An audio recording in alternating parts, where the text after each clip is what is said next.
And we have a really great presentation for you this morning. Tylor, Brian, and Karlee have been working on a game that really shows their knowledge of both software engineering and the integration of several technologies, including the internet and programming for devices. And I really think it's a great, great project. So I will let them take it away and tell you all about it. Great, so I'm Tylor Karlee. I'm Brian Schweitzer. I'm Karlee Stein. And we're here with Locus, powered by Xamarin. The objective that we had was to create an augmented reality role-playing game for Android with location-based services that promotes an active lifestyle and exploring your city. So the way it works is that players will move around the city real time, and the character will move around with them at the same time on their phone using Google Maps. Players can then interact and fight with enemies or shops near them as long as they're within a certain radius.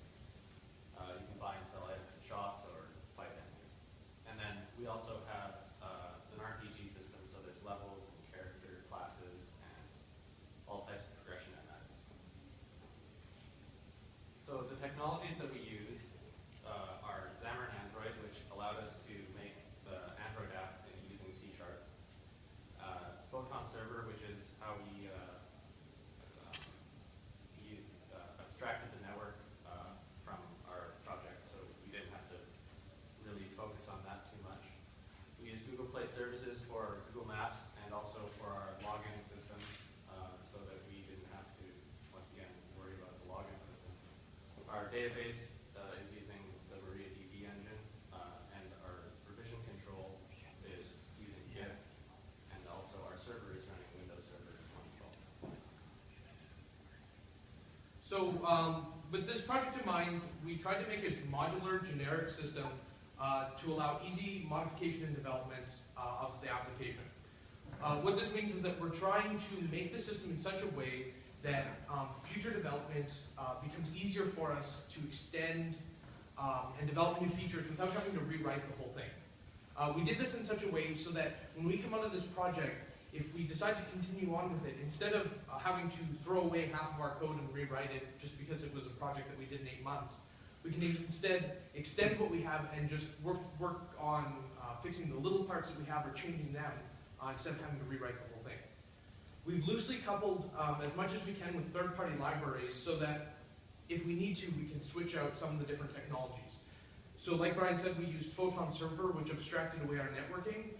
But for something like that, we could then write our own system and implement that instead, or find another technology that would do a similar thing and put that into our system. Same with authentication. We're using the Google Play Services and Google Authentication. We've made it in such a way that we could extend it to things like Facebook or other OpenID providers without too much work. So we wanted to create an extendable framework for future development so that if we want to continue on, we've got a good base to stand on. For our work process, we used an agile methodology. Our process was fairly iterative, where we designed stuff, then worked on making it functional, and then kind of came back to it, enhanced it, and worked on styling it and stuff like that. For our tasks, we also prioritized them because this was a fairly large project. We wanted to make sure that first and foremost we had a working game that was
So our fight system, which is a major mechanic of the RPG system of the game, is shown here. So this is would be shortly after initiating a fight with an enemy. You can see the enemies there as well as the player character on the right. The player's health, mana, and what we call the action timer bar is underneath it. A player, when playing the game, must wait for their action bar to fill up before they can do an action such as doing a fight, using an item, using an ability, or running away. And this bar changes based on the player's stats, so a faster player class will be able to do more actions, and a slower player class will have to wait a little longer. The system is real-time with these kind of real-time turns, so that if you just leave the game running, the enemy will continue to hit you. So it's not something like where it takes turns back and forth. It's a neat system because then a fast enemy might be something that does a little less damage but hits constantly, whereas a player might be slow and hit really hard. On this screen, we have the ability to, once we've initiated the fight, you can attack, use the ability, use an item, or run away. What we can see on the left side here is the item list. What it shows is only the consumable items that are in the list. Things like weapons can't be swapped out in combat, and other useless items aren't shown. Only the things that make sense, so different types of potions to give you more health or mana or anything like that. And on the right is the drawer that we use for our abilities. Our character, as they progress, will get more abilities, and that list will continue showing the mana cost of it. Right now, the basic ability that comes with all the classes is a weapon attack, which uses the player's weapon to determine which of their stats should be used to do damage to the enemy. When the fight ends, on the left you can see on a loss, what happens is that a player then, when they die, must return to their home location to respawn. With the home location, it can only be set once a day, and you must physically go into the circle. So if you have it set to your house and you're out and about shopping or something like that, and you end up dying, you have to wait till you get home before you can respawn. In the future, we've thought about doing other things like having maybe an expensive item that would allow players to respawn and things like that. But this mechanic kind of makes people move around all the time. They can't just sit in one spot and play the game all the time. When winning a fight, you can see that experience and gold and items are won as kind of trophies. Some of them are sellable to stores, some of them are usable. And one other thing that's, when you lose a fight, you lose 5% of your gold.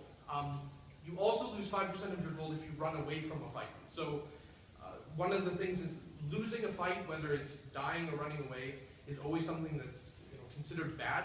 But running away from a fight, can sometimes be better than losing, so you don't have to go home all the time. You can just spend a bunch of gold then using potions to get your character back up to full health. So, this is our character screen, which has a few functions. What it shows is what your current class is, which is the little picture at the top, and the name of the class. It also shows what your current health and mana is, and your total health and mana. It also shows your experience and how much experience you need to get to the next level and your current level. And then it also shows your stats. So what you can see is we have something that's called, that says plus permanent. We have a system that allows you to change classes whenever you want. But since if you go a very long way with one of the classes, you want to be able to keep some of that progression. So we have items that will allow you to gain permanent stats, which will carry between your class changes. So if you've spent a really long time with a fighter, say, and you got a lot of strength potions that increased your permanent strength, if you switch to, say, the mage, you keep that permanent strength. The screen also shows what items you have equipped on currently. It shows what stats they give, which is seen in the screenshot above. And also, it shows what classes are available to switch between. This is also where you can switch the classes. You just click on the class and it will change to that class right away. The screen also shows this is also where you set your home location with the little button at the bottom. So this is the inventory screen, which lists the all the items that you have in your inventory currently. Clicking on a consumable item, which is shown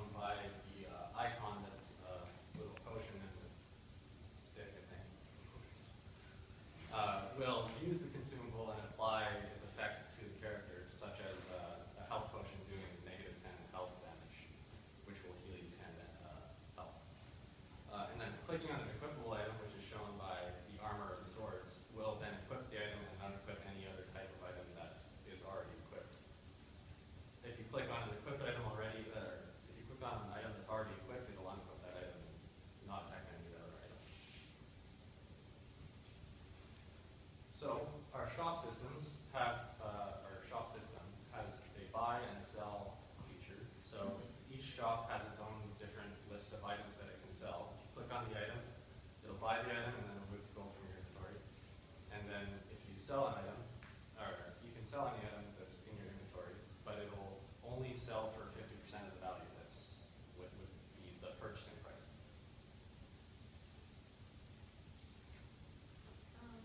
These are project costs. Our estimated time was 669 hours, approximately. At an hourly wage of around $30 an hour, this would have made our project cost just over $20,000. Our license costs were $6,000 for Xamarin Android and iOS, but they sponsored us, so we actually got that software for free. And this would have made our total project cost around $26,000. So future plans for our app. What we've created in this is a framework for this game to be progressed in the future, both on the server and the client side. And a lot of the functionality that we want to implement in the future, a lot of it is already kind of partially there, or is at least made in such a way so that these extensions can be made very easily. Some of the things we want to do is multiplayer and party play functionality, and some things like in the back end for the fight system, we actually already have it made in such a way that it can handle multiple players and multiple enemies. So stuff like that, moving forward from that is really easy. And because our app actually always talks to the server when it does actions, and the enemy logic is all done on the server, a lot of this is already created and ready for us to extend outwards and make things like party systems and have this multiplayer play so people can play with their friends. Some other things we want to do is quests to provide a bit of progression and something to do away from just fighting. Sometimes even quests are just, fight a certain amount of monsters or pick up an item or go somewhere, but it's just some sort of bonus, goals to have in the game. And one of the big features that we wanted to get in is point of interest data object generation. And this is so that we could take an open data set that has things like shops, locations like parks and schools and bus stops, and all those kind of things, and use that data to generate where our shops are and where our monsters are, and other objects in the world. To do this, we wanted to have it so that shops in the real world would actually be generated so that, say, their type of shop would be used in the shop system to sell, a clothing shop could sell clothing, and something like that can be already automatically generated instead of having to be put into the game. And things like finding parks or schools or bus stops and locations like that, malls, are great places to put monsters. So having that kind of generation automatically instead of a more random distribution really works to help people to get out. And having things like, if monsters at the mall and you really want to beat that monster, what's a person going to do? They're going to go to the mall. So having something like that really kind of gets a person out and exploring their surroundings. And we have it right now in such a way that people do have to move around. We just kind of wanted to focus on where those actual objects are going. And one of the other big things we want to put in is just more character classes and progression. And a lot of that is just content, things like items, abilities, more character classes that maybe are unlocked by progressing in another one or just having unlocked right from the beginning.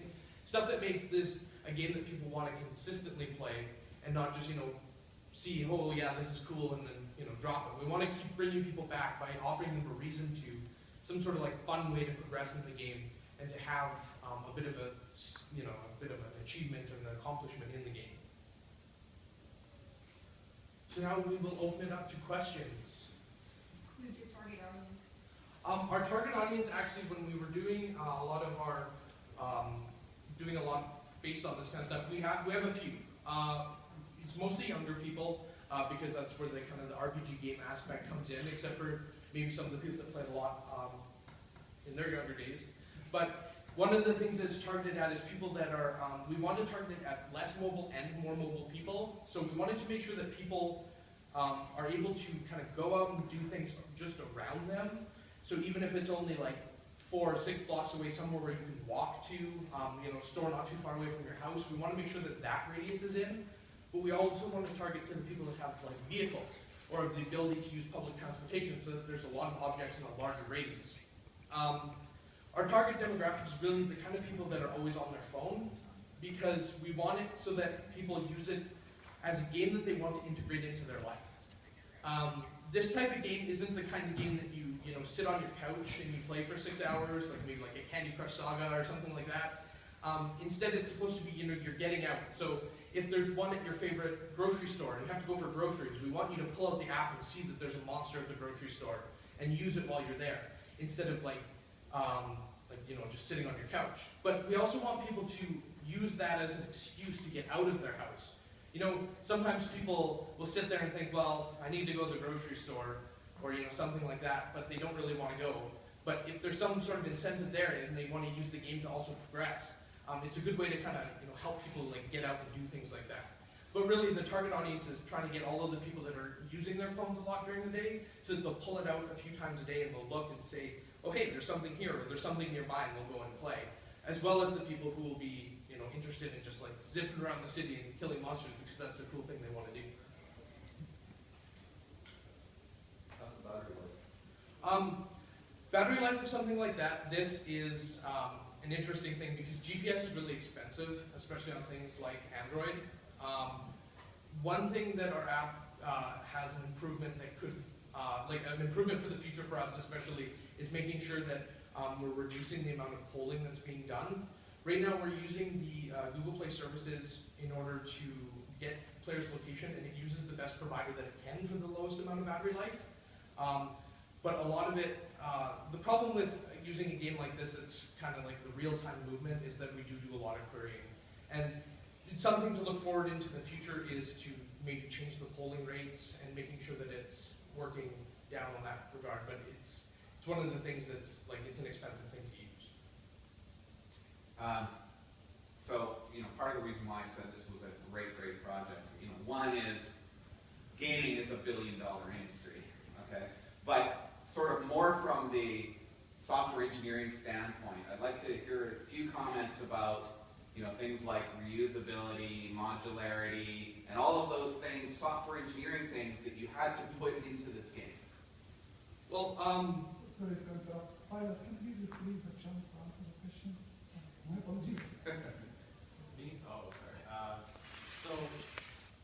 Things that we try to make modular is stuff like the classes, the abilities. So it's really easy for us to add an ability in a few minutes.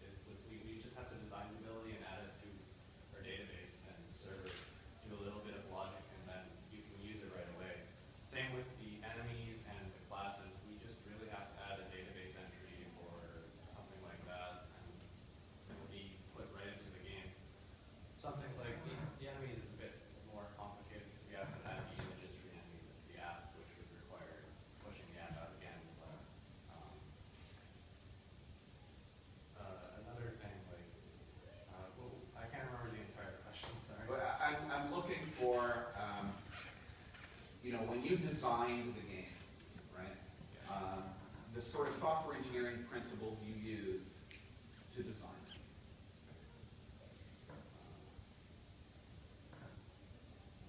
Well, to kind of expand, we did a lot of modularity within the game itself for things like the classes and whatnot.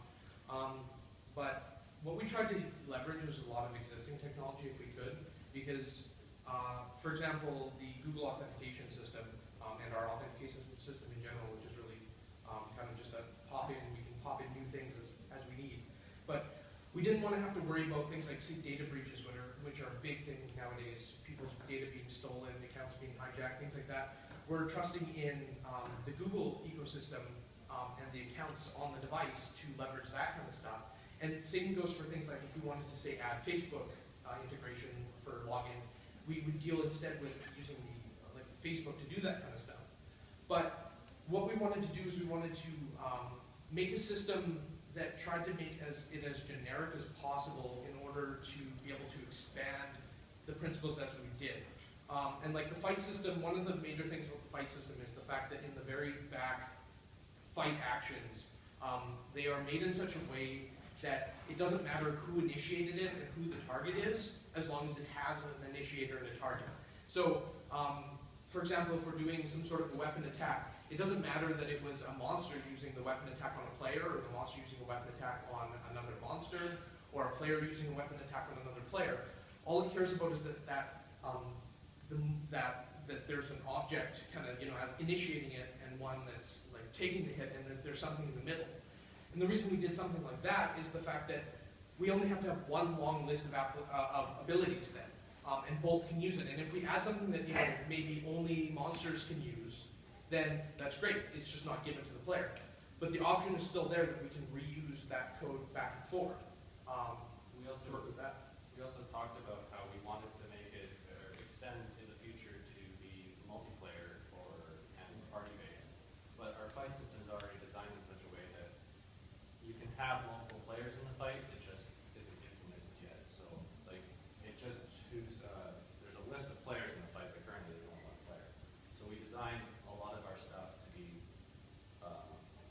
looking into the future and trying to make it so we don't have to rewrite as much code in the future if we decide to add a new feature. Stuff like that. And like we also talked about how we could replace Photon if we wanted to, our network abstraction, because we really didn't really tightly couple it with all of our code for this database calls or server logic. It was really just sending things to the client from the server or the other way around. And they do have a design style for like Photon server for what they call operations being sent from the client to the server and events being sent back. And we did follow a design style like that, but we tried to abstract it in such a way that all an operation is a call coming into the client, and all an event is a call going away, and all of the connection, how it's handled on both sides, is done by us. So that, like Brian said, if we want to get rid of the Photon server, we could write our own network stack that just simply sends these strings of bytes back and forth, and then we'd have another system up very quickly.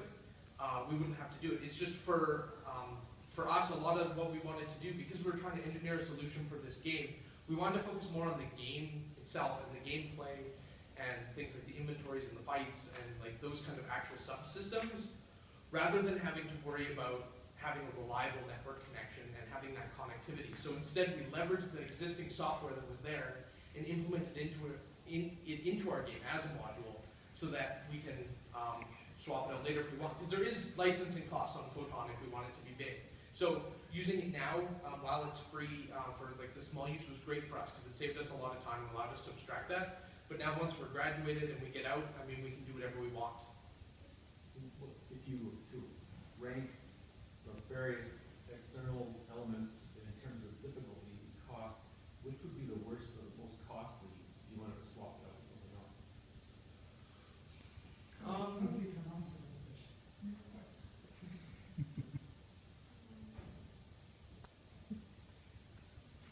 Really, I think it would mostly be, for our external systems, it's really just, most of it is using Xamarin to actually make the app. So porting that over to Java, although C# and Java are close, it actually wouldn't be too difficult.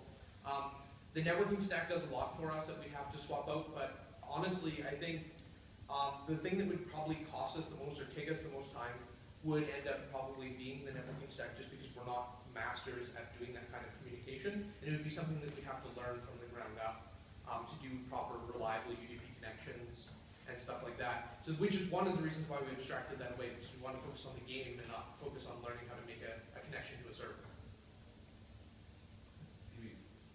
Just one quick question, and I won't Karlee answer this, because we haven't had a chance to answer. When I met with you this morning and your presentation, you said this game can get you to know the city. That didn't come across well. Can you elaborate a bit on that? Well, I think it gets you to know the city because the monsters are in different locations around the city, so you have to go to the park or go visit a different location in order to actually play the game. Say if you want to go to a shop, the shop isn't going to be at your house, so you're actually going to have to go out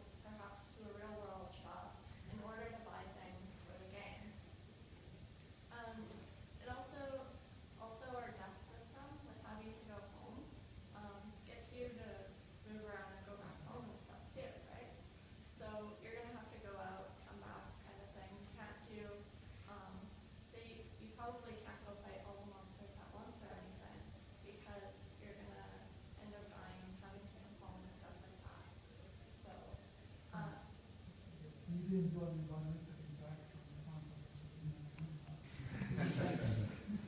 I'm sorry, I'm gonna have to cut the questions here now because we have another project group, but thank you very much.